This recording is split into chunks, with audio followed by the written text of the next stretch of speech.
Hello food lovers, welcome back to my channel. నేను మీ ఇందు అండి. Hi అండి, హలో అండి, నమస్తే. అందరూ బాగున్నారండి? బాగుండాలని కోరుకుంటున్నాను.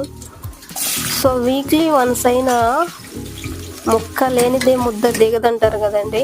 సో ఆ డైలాగ్ ఎక్కడో విన్నానండి, నాకైతే ఐడియా లేదు. సో అలాగే వీక్లీ వన్స్ అయినా ముక్క అనేది ఉండాలి కదండి. అందుకని నేనైతే ఈ విధంగా మటన్ అయితే ప్రిపేర్ చేస్తున్నానండి.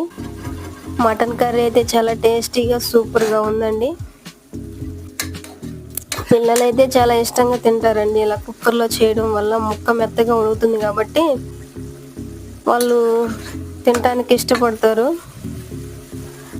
సో ఎనీవే, ఫైనల్గా కర్రీ అయితే ఇలా రెడీ చేసానండి. సూపర్ టేస్టీ యమ్మీ mutton curry. Like, comment, subscribe.